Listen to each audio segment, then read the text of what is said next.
بسم الله الرحمن الرحيم ياسين والقرآن الحكيم إنك لمن المرسلين على صراط مستقيم تنزيل العزيز الرحيم لتنذر قوما ما أنذر آباؤهم فهم غافلون لقد حق القول على أكثرهم فهم لا يؤمنون إنا جعلنا في أعناقهم أغلالا فهي إلى الأذقان فهم مقمحون وجعلنا من بين أيديهم سدا ومن خلفهم سدا فأغشيناهم فهم لا يبصرون وسواء عليهم أنذرتهم أم لم تنذرهم لا يؤمنون إنما تنذر من اتبع الذكر وخشي الرحمن بالغيب فبشره بمغفرة وأجر كريم إنا نحن نحيي الموتى ونكتب ما قدموا وآثارهم وكل شيء أحصيناه في إمام مبين واضرب لهم مثلا أصحاب القرية إذ جاءها المرسلون إذ أرسلنا إليهم اثنين فكذبوهما فعززنا بثالث فقالوا إنا إليكم مرسلون قالوا ما أنتم إلا بشر مثلنا وما أنزل الرحمن من شيء إن أنتم إلا تكذبون قالوا ربنا يعلم إنا إليكم لمرسلون وما علينا إلا البلاغ المبين قالوا إنا تطيرنا بكم لئن لم تنتهوا لنرجمنكم وليمسنكم منا عذاب أليم قالوا طائركم معكم أئن ذكرتم بل أنتم قوم مسرفون وجاء من أقصى المدينة رجل يسعى قال يا قوم اتبعوا المرسلين اتبعوا من لا يسألكم أجرا وهم مهتدون وما لي لا أعبد الذي فطرني وإليه ترجعون أأتخذ من دونه آلهة إن يردني الرحمن بضر لا تغن عني شفاعتهم شيئا ولا ينقذون إني إذا لفي ضلال مبين إني آمنت بربكم فاسمعون قيل ادخل الجنة قال يا ليت قومي يعلمون بما غفر لي ربي وجعلني من المكرمين وما أنزلنا على قومه من بعده من جند من السماء وما كنا منزلين إن كانت إلا صيحة واحدة فإذا هم خامدون يا حسرة على العباد ما يأتيهم من رسول إلا كانوا به يستهزئون ألم يروا كم أهلكنا قبلهم من القرون أنهم إليهم لا يرجعون وإن كل لما جميع لدينا محضرون وآية لهم الأرض الميتة أحييناها وأخرجنا منها حبا فمنه يأكلون وجعلنا فيها جنات من نخيل وأعناب من نخيل وأعناب وفجرنا فيها من العيون ليأكلوا من ثمره وما عملته أيديهم أفلا يشكرون سبحان الذي خلق الأزواج كلها مما تنبت الأرض ومن أنفسهم ومما لا يعلمون وآية لهم الليل نسلخ منه النهار فإذا هم مظلمون والشمس تجري لمستقر لها ذلك تقدير العزيز العليم والقمر قدرناه منازل حتى عاد كالعرجون القديم لا الشمس ينبغي لها أن تدرك القمر ولا الليل سابق النهار وكل في فلك يسبحون وآية لهم أنا حملنا ذريتهم في الفلك المشحون وخلقنا لهم من مثله ما يركبون وإن نشأ نغرقهم فلا صريخ لهم ولا هم ينقذون إلا رحمة منا ومتاعا إلى حين وإذا قيل لهم اتقوا ما بين أيديكم وما خلفكم لعلكم ترحمون وما تأتيهم من آية من آيات ربهم إلا كانوا عنها معرضين وإذا قيل لهم أنفقوا مما رزقكم الله قال الذين كفروا للذين آمنوا أنطعم من لو يشاء الله أطعمه إن أنتم إلا في ضلال مبين ويقولون متى هذا الوعد إن كنتم صادقين ما ينظرون إلا صيحة واحدة تأخذهم وهم يخصمون فلا يستطيعون توصية ولا إلى أهلهم يرجعون ونفخ في الصور فإذا هم من الأجداث إلى ربهم ينسلون قالوا يا ويلنا من بعثنا من مرقدنا هذا ما بعد الرحمن وصدق المرسلون إن كانت إلا صيحة واحدة فإذا هم جميع لدينا محضرون فاليوم لا تظلم نفس شيئا ولا تجزون إلا ما كنتم تعملون إن أصحاب الجنة اليوم في شغل فاكهون هم وأزواجهم في ظلال على الأرائك متكئون لهم فيها فاكهة ولهم ما يدعون سلام قولا من رب رحيم وامتازوا اليوم أيها المجرمون ألم أعهد إليكم يا بني آدم ألا تعبدوا الشيطان إنه لكم عدو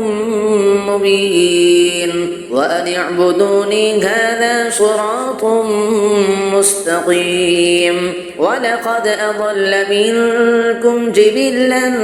كثيرا أفلم تكونوا تعقلون هذه جهنم التي كنتم توعدون اصلوها اليوم بما كنتم تكفرون اليوم نختم على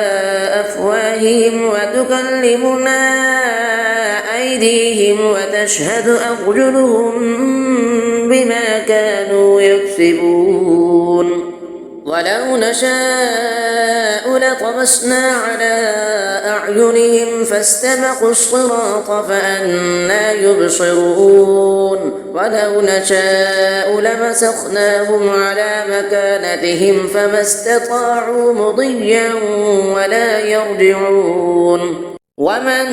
نعمره ننكسه في الخلق أفلا يعقلون وما علمناه الشعر وما ينبغي له إن هو إلا ذكر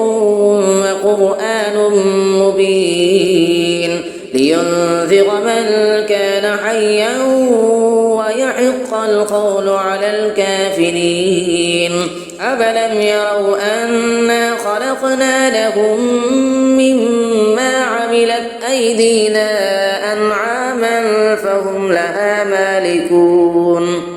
وذللناها لهم فمنها ركوبهم ومنها يأكلون ولهم فيها منافع ومشارب أفلا يشكرون واتخذوا من دون الله آلهة لعلهم ينصرون لا يستطيعون نصرهم وهم لهم جند محضرون فلا يحزنك قولهم إنا نعلم ما يسرون وما يعلنون أفلم ير الإنسان أنا خلقناه من نطفة فإذا هو خصيم مبين فضرب لنا مثلا ونسي خلقه قال من يحيي العظام وهي رميم قل يحييها الذي أنشأها أول مرة وهو بكل خلق عليم الذي جعل لكم من الشجر الأخضر نارا فإذا أنتم منه توقدون أفليس الذي خلق السماوات والأرض بقادر على أن يخلق مثلهم بلى وهو الخلاق العليم إنما أمره إذا أراد شيئا أن يقول له كن فيكون فسبحان الذي بيده ملكوت كل شيء وإليه ترجعون صدق الله العظيم بسم الله الرحمن الرحيم الرحمن علم القرآن خلق الإنسان علمه البيان الشمس والقمر بحسبان والنجم والشجر يسجدان والسماء رفعها ووضع الميزان ألا تطغوا في الميزان وأقيموا الوزن بالقسط ولا تخسروا الميزان والأرض وضعها للأنام فيها فاكهة والنخل ذات الأكمام والحب ذو العصف والريحان فبأي آلاء ربكما تكذبان خلق الإنسان من صلصال كالفخار وخلق الجان من مارد من نار فبأي آلاء ربكما تكذبان رب المشرقين ورب المغربين فبأي آلاء ربكما تكذبان مرج البحرين يلتقيان بينهما برزخ لا يبغيان فبأي آلاء ربكما تكذبان يخرج منهما اللؤلؤ والمرجان فبأي آلاء ربكما تكذبان وله الجوار المنشآت في البحر كالأعلام فبأي آلاء ربكما تكذبان كل من عليها فان ويبقى وجه ربك ذو الجلال والإكرام فبأي آلاء ربكما تكذبان يسأله من في السماوات والأرض كل يوم هو في شأن فبأي آلاء ربكما تكذبان سنفرغ لكم أيها الثقلان فبأي آلاء ربكما تكذبان يا معشر الجن والإنس إن استطعتم أن تنفذوا من أقطار السماوات والأرض فانفذوا لا تنفذون إلا بسلطان فبأي آلاء ربكما تكذبان يرسل عليكما شواظ من نار ونحاس فلا تنتصران فبأي آلاء ربكما تكذبان فإذا انشقت السماء فكانت وردة كالدهان فبأي آلاء ربكما تكذبان فيومئذ لا يسأل عن ذنبه إنس ولا جان فبأي آلاء ربكما تكذبان يعرف المجرمون بسيماهم فيؤخذ بالنواصي والأقدام فبأي آلاء ربكما تكذبان هذه جهنم التي يكذب بها المجرمون يطوفون بينها وبين حميم آن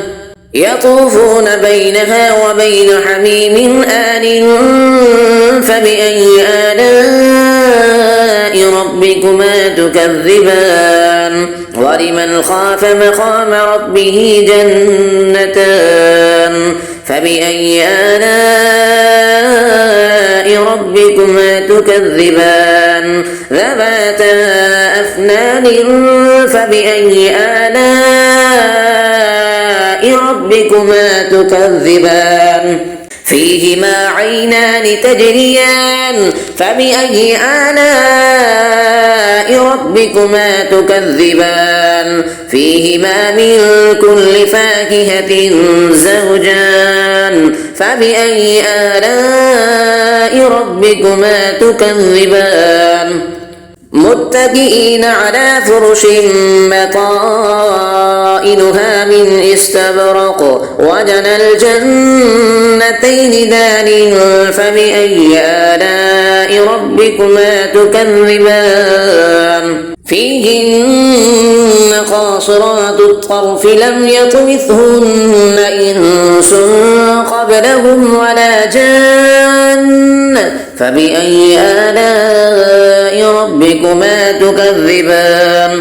كأنهن الياقوت والمرجان فبأي آلاء ربكما تكذبان هل جزاء الإحسان إلا الإحسان فبأي آلاء ربكما تكذبان ومن دونهما جنتان فبأي آلاء ربكما تكذبان مدهامتان فبأي آلاء ربكما تكذبان فيهما عينان نضاختان فبأي آلاء ربكما تكذبان فيهما فاكهة ونخل ورمان فبأي آلاء ربكما تكذبان فيهن خيرات حسان فبأي آلاء ربكما تكذبان حور مقصورات في القيام فبأي آلاء ربكما تكذبان لم يطمثهن إنس قبلهم ولا جان فبأي آلاء ربكما تكذبان متكئين على رفرف خضر وعبقري حسان فبأي آلاء